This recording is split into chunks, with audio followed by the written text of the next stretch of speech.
Hey internets, this video is going to go over a nuance about border policies that just about everybody doesn't notice. Which is that depending on what ideology or what political faction a person belongs to, when they say open borders or closed borders, they may not actually mean open borders or closed borders. And because of this, there's a lot of people out there who may believe in closed borders, but they don't actually believe in closed borders at all. And there's a lot of people out there who think that they believe in open borders and think that they should support open borders policies, but they actually don't. That may sound confusing, so let me put it this way. What I'm alluding to here is the fact that the libertarian position on open borders and the bordertarian or closed libertarian position, the position that I usually tend to lead towards, as well as even most of, but definitely not all, but most of the general standard conservative arguments for closed borders, all three of those positions are actually much closer to each other, both ideologically and in function, than the far left position on open borders. And that may not be too surprising for the bordertarian and the bog-servative position, but for a lot of people out there, especially some for the ways that conservatives tend to view the open borders libertarian position, I believe a lot of people would be pretty surprised to know that they're actually closer to the libertarian position on open borders than they are to the far left, progressive, and in some ways communist positions on open borders. And the reason for this is hard to get to, but fairly simple once you understand it, which is that the far left, the commies, they don't actually believe in open borders, or at least not in the same sense in the way that the word borders is defined by, say, somebody who is a Rothbardian on the libertarian right might define borders as. No, what they believe in is something completely different, and it's something you may have noticed if you watched my previous video, specifically my video on second thought, how commies kind of take this strategy, this rhetoric of just calling everybody a Nazi based on things that don't actually make any sense. But something some people may have also noticed with that is how he kind of just pretended to be taking the moral high ground against ICE, as if he believes in open borders. And you can tell that it's not true because a communist, when they basically say that they believe in open borders, when the far left says that they believe in open borders, there's something that they don't say, which is that never comes packaged with any attempt whatsoever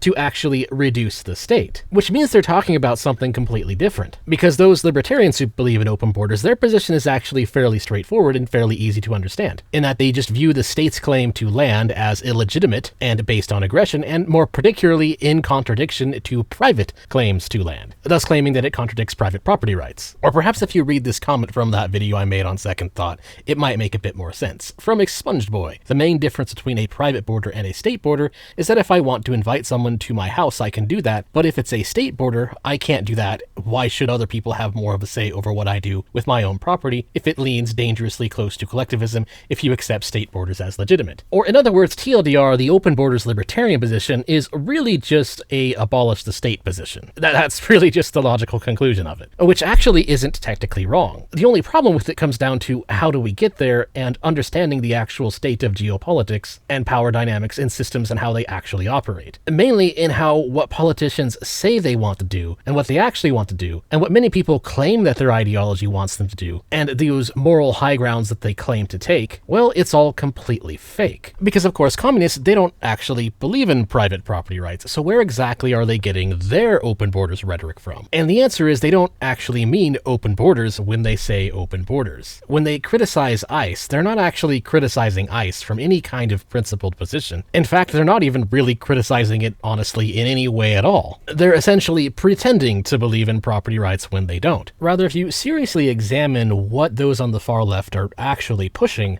and ignore the rhetoric that they've adopted, but instead look at what the policies they go for actually do. Or in other words, remember the mantra, the purpose of a system is what it does. When you keep that in mind and look at what they're doing, what they're actually going for is just global hegemony. Because if you expand the state to that of the entire planet, then technically, yes, pedantically, you can say that there are no borders, because, you know, it's a sphere, so there's no borders there. You build a cage around the entire planet, there you go, no borders. Such open borders, much wow. But this is, of course, completely ridiculous because the state is still able to contradict private property claims. Or in other words, removing the state borders without also reducing the state's jurisdiction does absolutely nothing to the property rights dispute. In fact, you technically could have a world run by this communist hegemony where they have built their communist cage around the entire planet, where there are, you know, technically, pedantically, no borders because it's a sphere again, and the state would still exist and tell you who you can and cannot have as a guest in your own home. Because of course they would own your house. It wouldn't be your house. So you wouldn't even have property to even begin the claim to freedom of association. The issue of who owns the property and who owns the land, and thus who can dictate who can be there, that hasn't actually been resolved in this case. And so of course, obviously, this isn't what the Rothbardians want. But unfortunately, this is what people don't really think about when they think about border policies. They don't really take a good hard look at what it actually does, what this system that's being set up is actually going to do. A system that allows more migrants to move in, but doesn't actually resolve this property rights dispute, and instead uses the increased population size to justify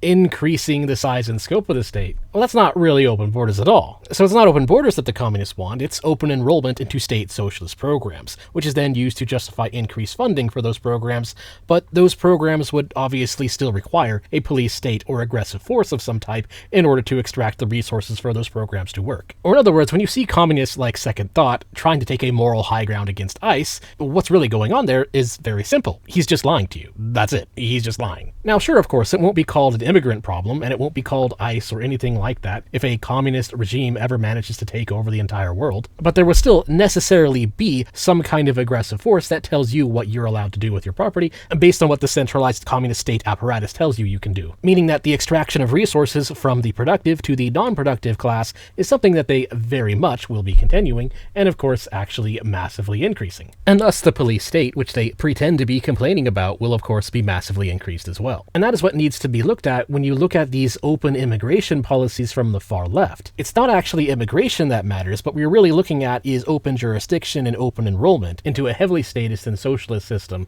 and whether or not the people that they are enrolling are actually paying into the system is of course not their concern, because the entire point of this charade is that it's not voluntary. Those who have paid attention to this for the last 15 years know that this isn't a conspiracy theory or a warning, it's something we already see happening. Let's just use New York City as an example, and look at New York City from two different perspectives. Let's say that somebody wants to invite their aunt from some foreign country to stay with them for a couple weeks as a vacation. Would you be against this? No. In fact, I'm pretty sure that even people on the Groyper right who believe in fully closed borders and completely deporting everybody who isn't a US citizen, even many of them probably wouldn't be against someone just coming to visit as a vacation in a voluntary association with somebody else who already lives here and being on their property. Which shows it's not so much people visiting or coming in that is the problem, but rather it's a lack of social trust and aggression that happens when you have open enrollment. Because on the flip side of this, you have this post I made a while back on total bordertarian vindication, with the data overwhelmingly showing that those who are foreign-born that got to vote in the election, in regards for Mamdani, you know, the open socialist, well, the foreign-born people overwhelmingly voted for him. And this is the issue of open enrollment. Open borders is not the same thing as open enrollment. Under open enrollment and open citizenship, the state borders are still very much there. The state jurisdiction is still very much there. The state's claim to land has not been invalidated. Rather, quite the opposite has happened. The voter cattle needed to justify the increase of the state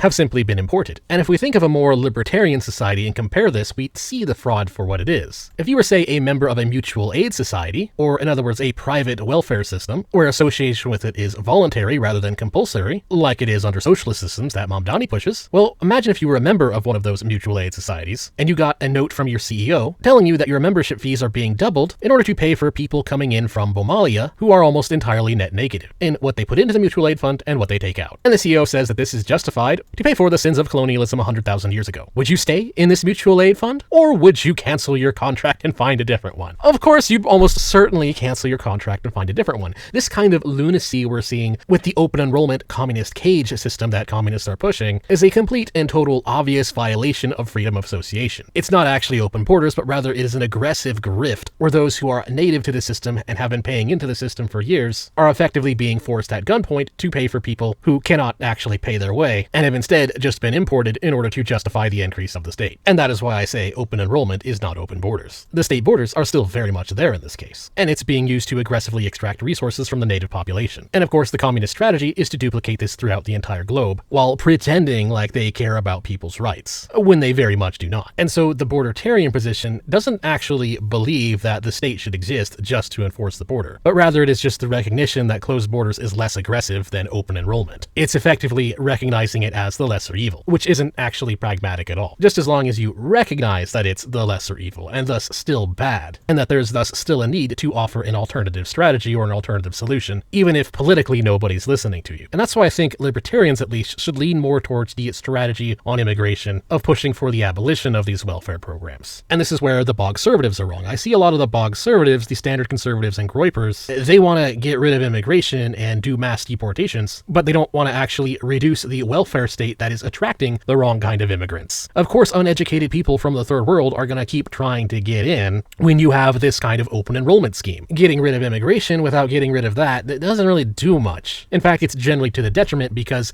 immigrants who are actually coming to work and not just mooch off the system, well, the facts and data are in for that. When you have libertarian immigration, that immigration overwhelmingly adds to the economy. But rather, the problem is open enrollment into statist programs, well, it just kind of naturally breeds resentment, because those who are net payers into the system cannot voluntarily disassociate from the system when that system is then being used to pay for their replacement. But on the flip side, open borders libertarians need to recognize that open enrollment is essentially in a form of aggression. There is no actual political faction that has any level of real institutional control that is offering a border policy that does not include some kind of aggression. And that is kind of the crap show that we're in. And that's why the open borders versus closed borders question is so much more difficult and complicated than a lot of people make it out to be. Anyways, that's all I have to say. Don't forget to like, share, comment, subscribe, and if you like my content, you can support me on Ko-Fi, Subscribestar, or by buying some merch. Or alternatively, you can consider donating to my GoFundMe for my healthcare, because I am chronically ill and I recently had a surgery and everything still hurts. But I'm doing okay. I will get by whether or not you help. But I would like to say thank you to the people who have helped and will help in the future. It really does help a lot. But yeah, for now, that is the end of this video. Thanks again for watching. Till next time.